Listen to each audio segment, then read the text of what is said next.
Okay, maing mudto na usab kanatong tanan Luzon, Visayas, Mindanao, maing mudto Philippines, maing mudto world, maing mudto universe. Ana na pud ta mga higala dinhi nga atong tulumanon sa kahanginan CONA Catechesis on Air ug ako lang gihapon kini ang inyong ubos nga alagad Reverendo Padre Edwin Academia Acap.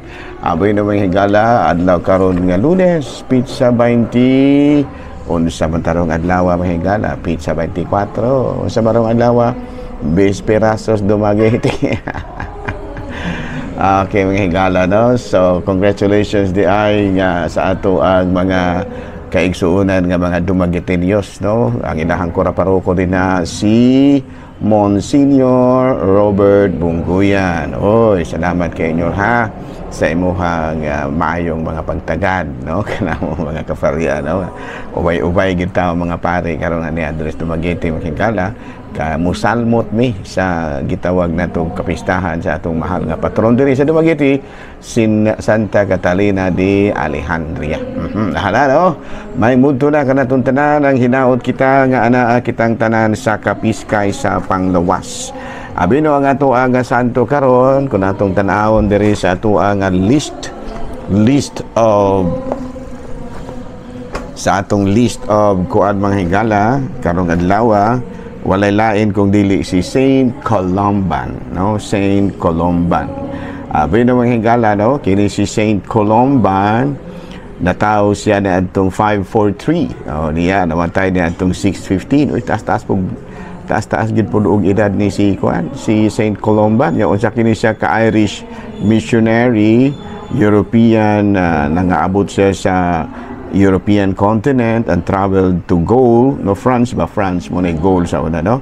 He established several monasteries which became centers of religion and culture, and preached against Arianism and prepared the way for the king for his and repaired, no? The king for his licentious life. Ayan, no? Ay dili day manghigala. Si Pierre day ko day ni dili si Saint Columban, si Saint Andrew Dunglac and Company. Ay sorry kay manghigala ha. Aboy no gahapon ni siya. November 23 si Saint Columban, no? Karon adlaw 24 si Saint Andrew Dunglac and Company, no? Nya mga kauban. Wibino mga santo kini sila mga ganan nga santo kini sila sa Vietnam.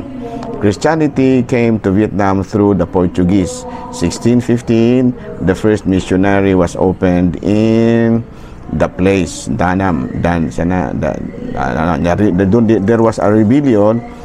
Foreign missionaries and Vietnamese Christians suspected of sympathizing with the rebels. So from 1820 to 1862, 174 people were martyred. Kalwilang na diha si Saint Andrew Dunglac ug ang mga kaubanan. Unya nawala rato sa diha nga nahitabo ang treaty with France, mga religious freedom given to Catholics. So doon na nahitabo mahigala nga pagpanglutos mga French missionary, no? Nga mga Vietnamese Christians gidudahan magud sila nga nakig-abin ba sila ba sa mga nakig-abin sila sa mga mga gitawag og rebelde. Ayan, no? So muna nga kuan din taong kina si Saint Andrew Dunglac na himo ni silang mga martir. Hala, no? Padayon ta mga gala, ari kita sa ato ang CBCP News, balitang simbahan ining kamudtuhon.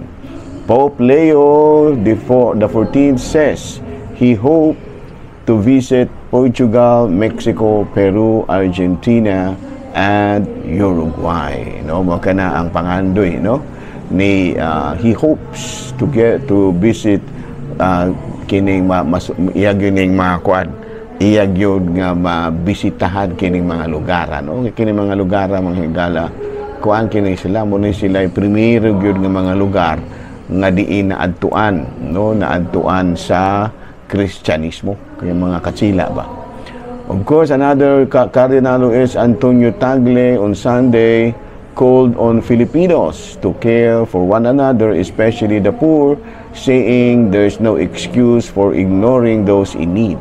Ato pa nanawagan gyud karon si Cardinal Tagle nga magpakabana gid kita sa kalisdanan sa uban, labi na ini mga panahon na karon mga higala nga uso kay ning kini bitaw mga panagbangi sa mga politiko nya dako kayo og puruhan mga higala nga murag makalimtan na hinuon nila ang ilahang mga plano para sa kaayuhan sa mga pobre ug mao na ilang matutukan hinuon ang ilahang kanang gitawag natong estado sa politika.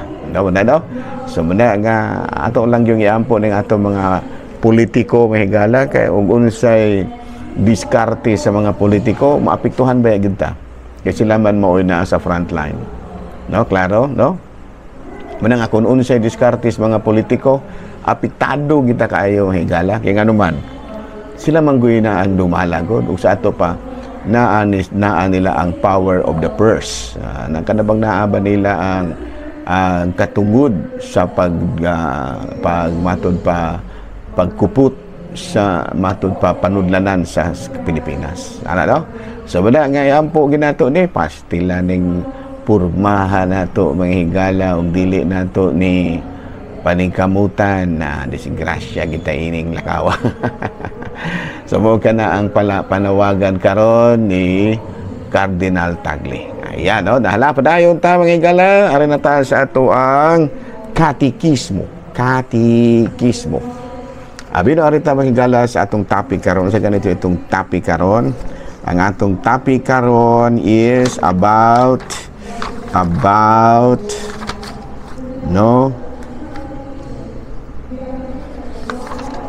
atong topic karon the historical Jesus. Ayan, gwapo ning tapika mga higala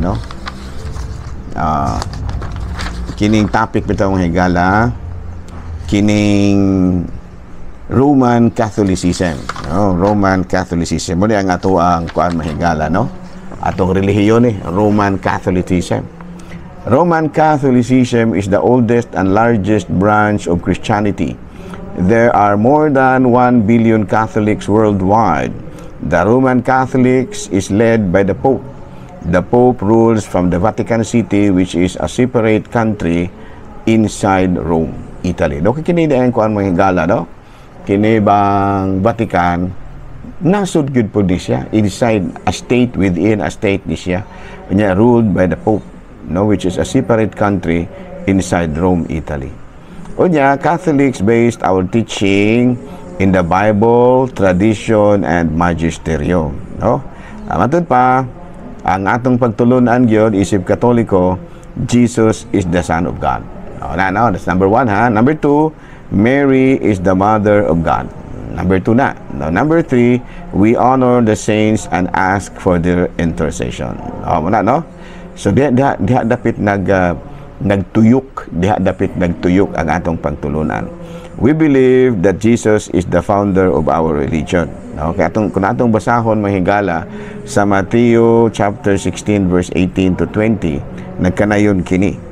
Busa sultihan ko ikaw si Pedro, og ibabaw ni ining bato tukuron ko ang akong simbahan. Og bisan gani ang kamatayon dili gayud makabuntog niini. Ihatag ko kanimo ang mga yawi sa gingharian sa langit. Ang imong idili dinhi sa yuta, idili usab dito sa langit. Og ang imong itugot dinhi sa yuta, itugot usab dito sa langit. Sumunay ato ang mga basihana sa ato ang pagtulunan nga si Jesus ang atong Ginoo mao gyud ang nagtukod sa atong simbahan. Diha jud kini diha gyud niya sugdi ang pagtukod ang pag-organize sa simbahan diha mismo sa iyahang mga apostoles pinanguluhan ni San Pedro. Muna nga hangtod karon si San Pedro mao atong giuna atong giila nga pinakauna gyud nga Santo Papa base ni ining bahina sa Biblia. Kuan kini siya nang Bible based gyud siya unya kining mao ang katungod sa pagpanudlo nga gihatag ngadto sa simbahan pinaagi sa kaobispuhan Santo Papa Cardinales gitawag kini og magisterium nga sa ato pa ang pagpanudlo gihatag sa tanan nga mga apostol. Una nga mga apostol giingnan man to niya, pangadto kamo sa tibuok kalibutan ug himua sila nga akong mga tinud-an ug tudloi sila ug bunyagi sila sa ngalan sa Amahan, sa Anak ug sa Espiritu Santo. Muna nga kita nahimo tang Katoliko kay ngano man ang mga pagtulunan nga gitudlo sa mga apostoles nahimo mang worldwide. Unya kon atong hunahunaon ang world nga Katolikos unsa man na worldwide or universal, no? Kay tungod ini sa atong basahon sa Mateo kapitulo 28 bersikulo 19 hangtod sa 20 nagkanayon kini. Tungod ini sa inyong pagpanglakaw himua sila nga ako mga tinud-an, ang tanang katawhan sa tibuok kalibutan. Bunyagi sila sa ngalan sa Amahan, sa Anak ug sa Espiritu Santo ug tudloi sila pagtuman sa tanan nga akong gisugo kaninyo ug hinumdumi maguban ako kaninyo sa kanunay hangtod sa katapusan sa kalibutan. Anya kining mga pagpanudlo nagpadayon kini hangtod karon pinaagi sa simbahan, no? Kay nahimo man lagi kining mga tradisyon, no? Kaya atong basahon sa ikaduhang sulat ni San Pablo ngadto sa taga Tesalonica kapitulo 2 bersikulo 15 nagkanayon kini busa mga igsuon barug nga malig-on ug pabilin kamo diha sa kabiling pagtulunan. Okay, tradisyon ba ug pamatasan nga among gitudlo kaninyo pinaagi sa wali o sulat. So including paghimo og mga tulumanon para pod sa sakop kining maong relihiyon, okay ra na sila kay dili man sila sakop, no? Ato pa kining mga sakop mga laing relihiyon nga dili musunod sa ato ang pagtulunan sang dira na kay dili man na sila sakop nato, no? Mauna nga sa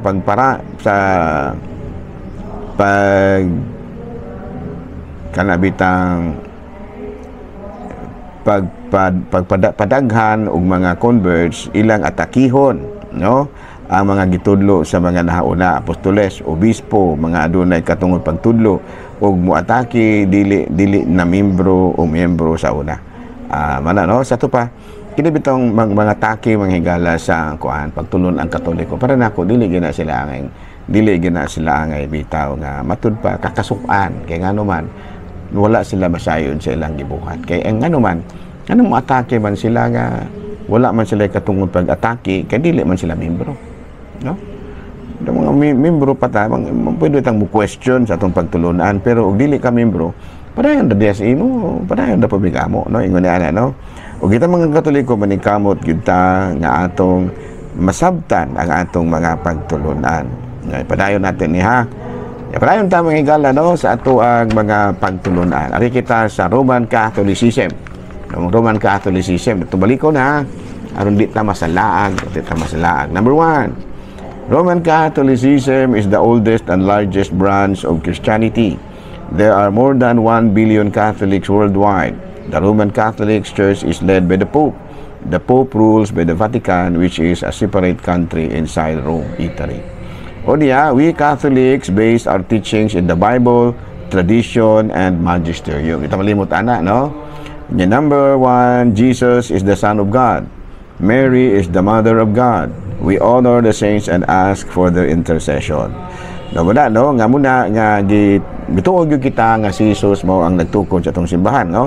Mga pagbasa, Mateo chapter 16 verse 18 to 20. Busa, sultihan ko ikaw si Pedro, ug ibabaw na ining bato, tukuron ko ang akong simbahan, ug bisan gani ang kamatayon dili makabuntog niini. Ihatag ko kanimo ang mga yawi sa gingharian sa langit. Ang imong idili dinhi sa yuta, idili usab dito sa langit, ug ang imong itugot dinhi sa yuta, itugot usab dito sa langit. No, sa ato pa ang pagpanudlo gipadayon hangtod karon pinaagi sa mga simbahan sa kapwa kaobispuhan, no? Unya kining pagpanudlo gipadayon hangtod karon, no? Wala gyud ni siya giundang, no? As a religion, the historical Jesus and his founding of the church, Roman Catholics, no? As a religion, we have our history. Christianity derives from the historical Jesus and his work of salvation. The proof of his historical existence can be proven by science and not only by the Bible. Okay, no? We also have the Acts of the Apostles and the Epistle of Paul. the continuation of Christ's teachings through the apostles. And then the community progress from Jerusalem to Rome. During the time of Emperor Constantine, he made Christianity the official religion of the Roman Empire, and also the Pope is based in Rome. So in order to express our full communion, with the Pope, who is Roman, so we are called Roman Catholic. Basically, Roman Catholicism is universal. Universal. No? So, at balik ko na, the historical Jesus and his founding of the church. As a religion, we have our history. Kita na doon history, kasaysayan ba?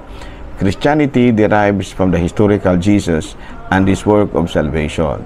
The proof of his historical existence can be proven by science. History yun, no? And not only by the Bible. We also have the Acts of the Apostles and the Epistles of Paul, the continuation of Christ's teachings through the Apostles. Abino din nila sa takot mga higala ha, kay medyo busy-busy ko karon mga higala, no? Daghang trabaho ba? Muna nga medyo usahay maapektuhan kay daghang kay mga schedule. But anyway, salamat kayo ha sa inyong pagpaminaw. Padayon na to ng ato ang paghiskut-hiskut ginagmay kabahin sa atong pagtuong Katoliko. No, mga laing relihiyon, sa dahil na sila, naon po na sila ilahang teachings.